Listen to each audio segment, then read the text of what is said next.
Welcome to another edition of NHL Trade Talk. Today we're mainly discussing the Toronto Maple Leafs, the Buffalo Sabres, the New York Islanders, as well as the New York Rangers. And that's coming up next.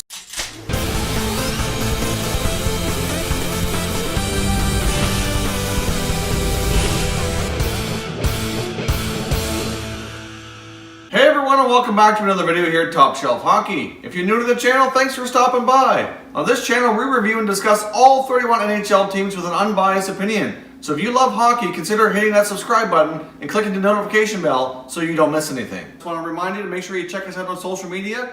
You'll see our Twitter handle right here. We're also on Facebook and Instagram, and you can get all the links for all of our social media accounts down below in the description.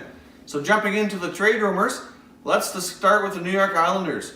Obviously, the New York Islanders have had some fairly significant injuries in the back end this year, with Calvin DeHaan being out long term and Johnny Boychuk being injured as well.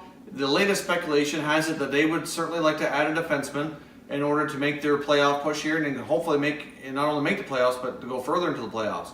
Now, the speculation is that they might be willing to part with one of their forwards in order to make this happen, and the name that came up was Brock Nelson.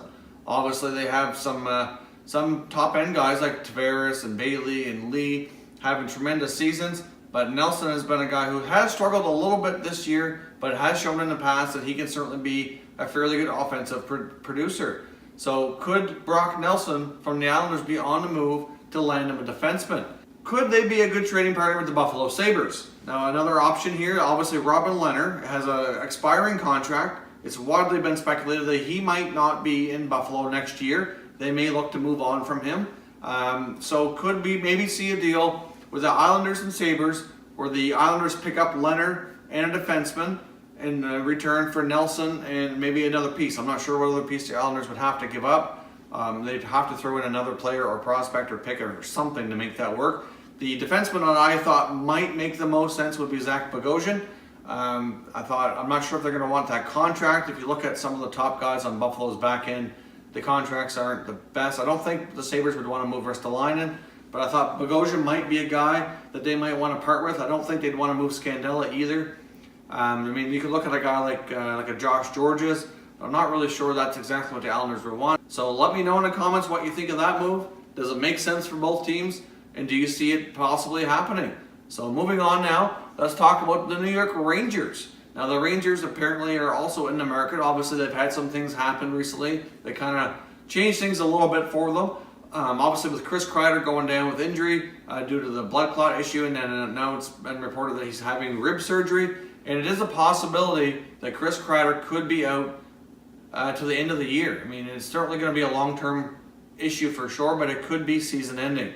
So with him being out, there's been some speculation they may look to add a forward to kind of boost things back up for make sure they make the playoffs and for a playoff run. Now, there's been lots of speculation around the Rangers too that they may move Rick Nash. Now, if you look at the New York media, look like Larry Brooks, for example, he thinks that the Rangers shouldn't kid themselves that even though they could make the playoffs, that he doesn't seem to think they have it in them to go on a long run.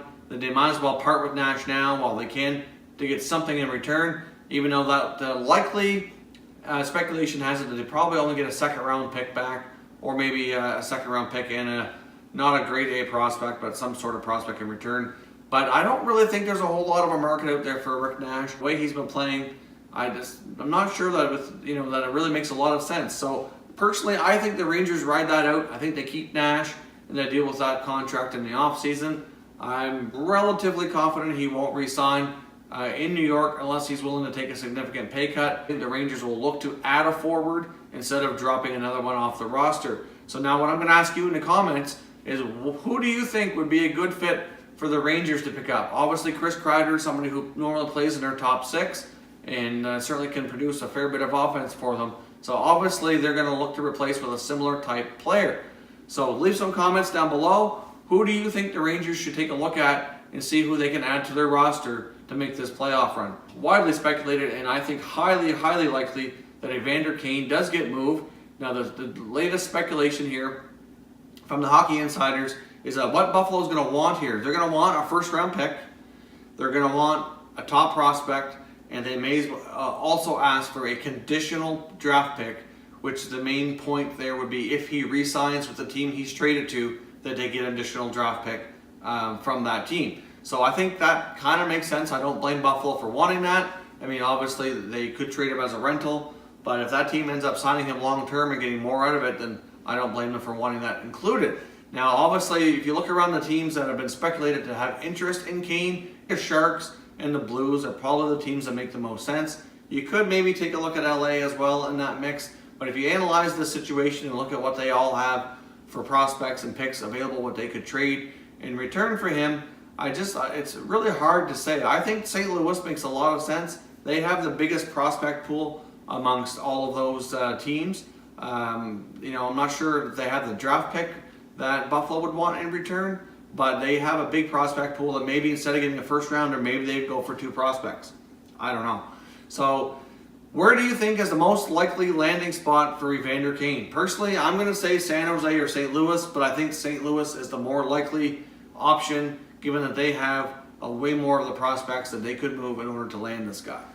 Now, lastly, we're going to talk about the Toronto Maple Leafs. Now, we're not only going to talk about a trade, but a potential signing here as well. Obviously, the Leafs have a bunch of guys who need new contracts for next year, and there's been lots of speculation throughout this year whether or not they're going to be back and whatnot, how that's all going to work out. So the main name that's been brought up here in the last couple of days is James Van Riemsdyk. So obviously, it's been reported that JVR would like to remain with the Leafs, and that he might be willing to take what they would call a hometown discount in order to stay. Now, there's finally been some leaks or reports on what he might be looking for. Bob McKenzie from TSN had reported he thought a 5-year deal at $6 million might get it done. Then TSN's Darren Dreger said he thinks that it might actually be 6 years, seeing as that he can get 7 years on the open market from another team, that he might be willing to stay for 1 year less. But he's probably looking at the $6 million mark is what it's going to take to keep him, and that he would probably consider that to be a bit of a discount, and that he probably wouldn't go any lower. And if he were to go to open market, that he could probably get 7 years at least $6 million, maybe more, maybe 6.5, or closer to 7. So I mean, James Van Riemsdyk's a pretty steady goal scorer. For some reason, I just don't get the feeling that Mike Babcock really loves this guy. If you look at the ice time and whatnot, I think he does value JVR, but he doesn't seem to value him as much as maybe other coaches in the past. Obviously, he's a little bit of a one-dimensional guy, but I mean, the dimension he brings is goals. He goes to the net. A lot of his goals are scored in tight. He's got great hands. So I think he'd be a big asset to just about any team out there. There's lots of interest, I'm sure, on the market if he goes to UFA in July 1. But if he's going to stay in Toronto, that's likely what it's going to take. Now, there's lots of speculation, and I haven't really had too many sources indicating that the Leafs are actively going to try to trade him because it doesn't look like there's really any contract talks going on right now. I mean, they've discussed what it's going to take to keep him, but they also indicated there doesn't seem to be any active discussions going on to get this done now, that it's more likely going to be handled in the offseason. So I know I've heard a lot from fans and other people who like to talk about hockey, whether you're a Leaf fan or not, that the Leafs should trade JVR. They're going to risk losing him for nothing, and they might as well get something in return. But to be honest, I think the Leafs are definitely in a pretty decent spot to make the playoffs. I'm not convinced that they're really a top contender just yet. If you look at last year, they made the playoffs. They squeaked in there right at the last minute. This year, they're a little bit more secure in their spot. I mean, they've been up and down the last few weeks, obviously, as most of you probably know. But at the same time, I think they have a decent shot at making a more of a playoff run than last year. So I think they keep JVR, and I think they hammer this out in the summertime. But that's just my take. The thing that the Leafs do need is they need some defense. Now, one thing that caught my eye is that former Maple Leaf defenseman Cody Franson, who's currently with the Chicago Blackhawks organization, who was a late signing into towards the end of the preseason, beginning of the regular season by the Hawks. He was there on a professional tryout, got a contract out of it. Played a fair bit early on. He's been, I think, 23 or 24 games. I hadn't had a chance to see him play a whole lot myself, so I thought things were going okay, but then he popped up on the waiver wire and cleared. I kind of suspect that maybe he might get claimed because there's a lot of teams looking for depth defensemen out there as we approach the deadline, and why not grab one for nothing off waivers instead of making a trade. But he wasn't picked up, and I couldn't help but wonder if maybe the Leafs might be interested in bringing this guy back. Obviously, they could use help on defense.